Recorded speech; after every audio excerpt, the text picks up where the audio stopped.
My Saab 900 once again is having instrument cluster issues. Today, we're going to be diagnosing that. In a previous video, I spent about 3 months fixing all of the instrument cluster issues that my 900 had. For example, the speedo did not work, the fuel gauge did not work, the temperature gauge did not work, or worked intermittently, I should say. When I completed reinstalling the rest of the interior after fixing the gauge cluster, I think I accidentally messed up one of my solders that I repaired. So if I turn the key to the on position, you'll see everything still works as it should, with the exception of the fuel gauge is no longer working again. So today we're gonna have to pull this all apart, investigate that. I'm hoping it's something simple like a solder that I messed up and I can just simply repair it and put it back in, but you never know with this car. So let's go ahead, get started, I guess.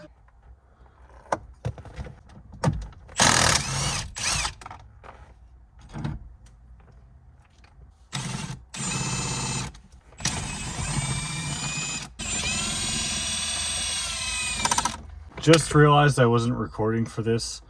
I struggled for about 45 minutes when I pulled this all apart to get this radio out. And sure enough, 20 seconds worth of work and it freaking came right out.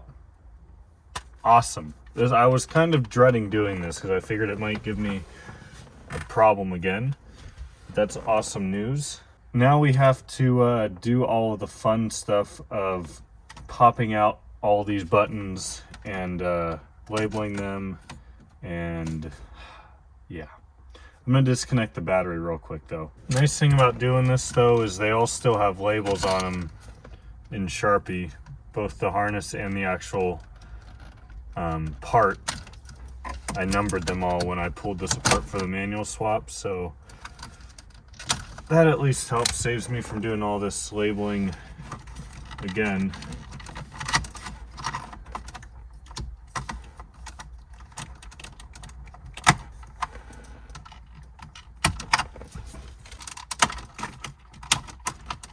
Everything is disconnected with the exception of the climate controls and the actual connectors for the radio back behind the radio.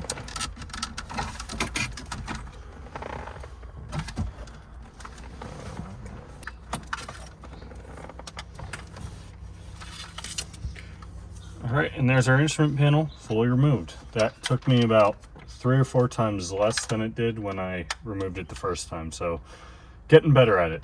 Unfortunately, the only couple of things I did label were like some miscellaneous bulbs that were taped off the last time I did this because they all kind of look the same and look like they could go in the same location. And then some of these air knob controls were a little bit vague on where they go, so I made sure to also label those. There's 4 Torx screws holding in this instrument cluster, and then we've got some connectors in the back, so I'm going to take that all out now.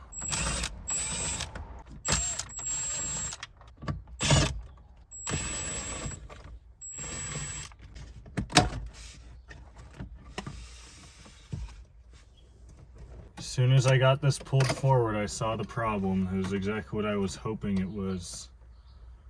It's this solder right here, the top corner. Got all messed up, so I'm gonna actually, that's all peeled back. I'm gonna have to completely figure out a way to repair that. I'll put a picture on the screen of what it looked like when I installed it in the car. Let's get this on the bench and get to work though. Here's a better look at what we're dealing with right here. So you can see it's just completely peeled off. The top part is still connected, but obviously it got nicked or something. So I think what I'm gonna do here is completely remove this, obviously, because there's no real repairing that. It's all gotten ripped off and it's not gonna work just by simply resoldering it. And I think I might have to scratch back some of that right there to expose some copper, as well as up here, and maybe just kind of run a wire not right along this bend, but sort of more straight across, so that way it's not right on that corner, but also making sure to avoid that other strand that's right next to it. So this is gonna be fun. Let's get to work. Guess that's kind of the best way to do that. Just pull it right off. In a perfect world, I would pull the ribbon off of the gauge because it would give me more flexibility and freedom, as well as when I'm applying the heat to this, I want to be careful. But because I had to do some other repairs to this, as you can see, and this bulb is barely in because of the repair I had to do to this. If you saw my original cluster video, you know what I'm talking about here. I don't want to take this all apart again and risk it not going back together and creating more problems for myself. I think I'm going to start by just trying to kind of expose a little bit of copper here with this razor. This is so hard to film because we're working with such a small area here, but you can see I have a little bit of copper exposed on either end now. I just finished cutting out some wire and exposing the ends of that. And again, you can see just how tiny this is and difficult this will be to deal with. So we're gonna put one end right here. The wire is slightly curved, so it'll curve back over here while avoiding all this in a perfect world. And then the other end connecting right up here. Got the soldering iron getting heated up to about 350 or so degrees Celsius. We're going to use a little bit of flux on the tip, and then I'm going to grab a Q-tip and use a little bit of flux on here as well, just to clean it all off and help the solder stick better. Then we're going to put a drop of solder onto the end of the soldering iron and put a little drop on either end here. And then hopefully we will take our little piece of wire and just kind of rest that on there, put a little bit of heat to it, and hope that it just forms to that little drop of solder, and we'll be all good to go on both sides.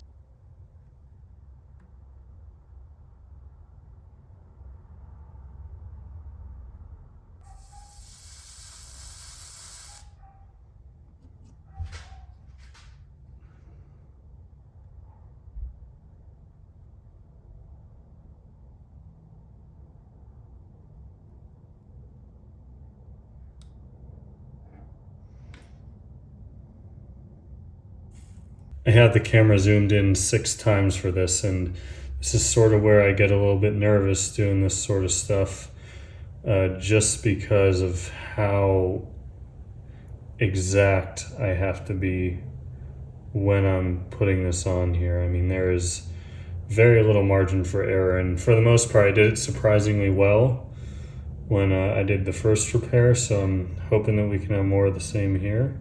I'm holding on to a little wire with a pair of needle nose because my fingers are just too big to hold it otherwise.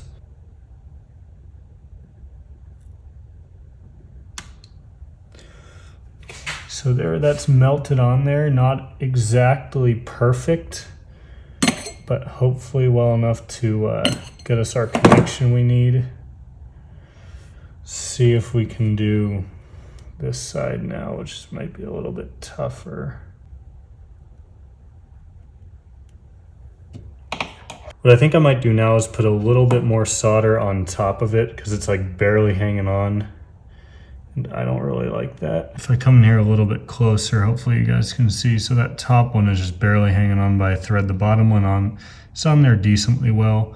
I think I might trim that top wire just a little bit, so that way it's not pointing out like that. As I'm looking at this more and I was able to trim down this wire a bit, I was doing a fair bit of like tugging and playing on this. I was trying not to do any, but I was doing a little bit of play and pulling on the wire on accident as I was trying to trim that little extra bit off, and it didn't seem to budge.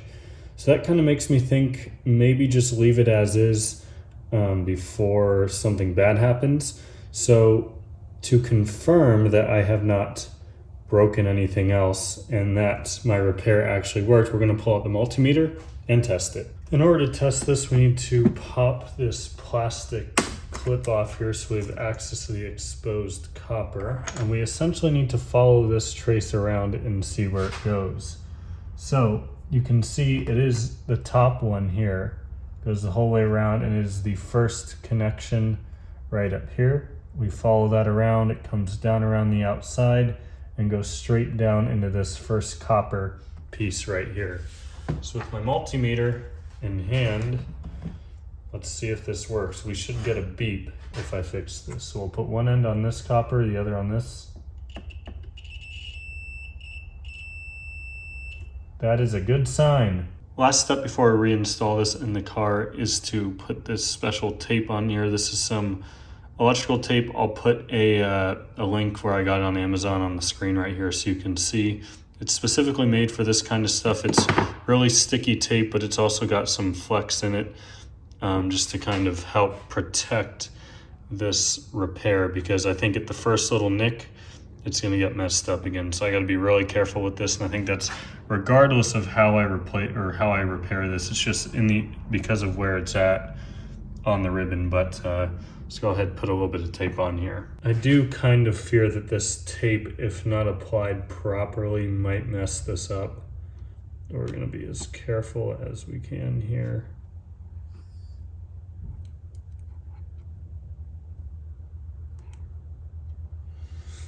I think that's probably not very pretty, but I don't want to press down too much on it and risk messing that up. So I'm going to test with the multimeter one more time, make sure I didn't mess that up.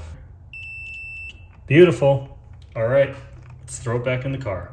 I don't have everything plugged in quite yet on the cluster, but I do have this part plugged in, the part that we need to test. And there we go. Look at that. Got about a quarter tank left. I say we go ahead and finish reconnecting this. I'll put in a couple of important switches like the hazards, headlights, and let's go take this thing for a quick drive to get some gas.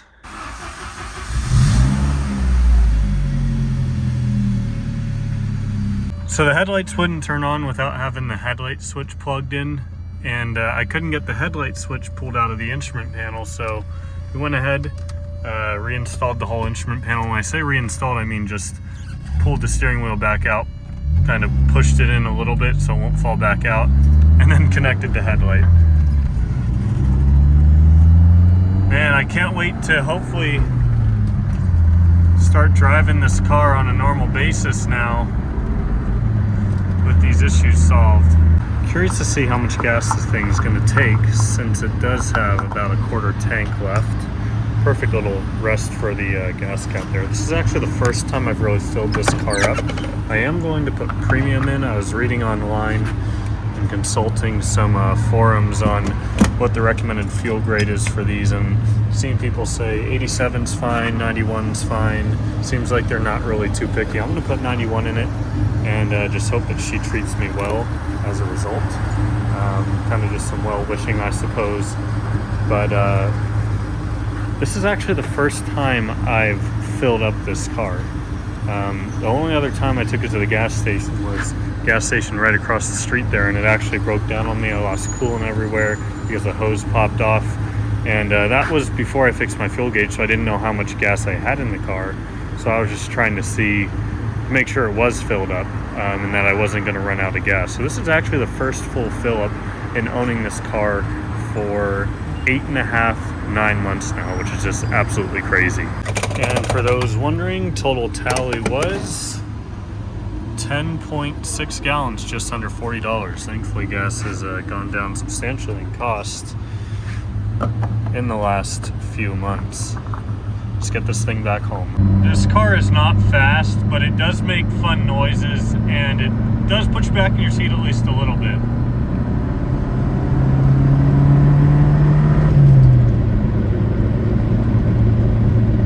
Oh yeah.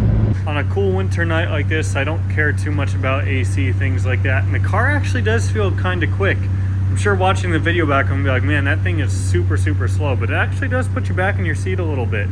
For 100, something horsepower it does have, it's not bad at all. But so happy to have this fixed. I'm gonna go ahead and, well, I guess sort of pull this back out and reinstall everything properly so I can actually start enjoying the car again.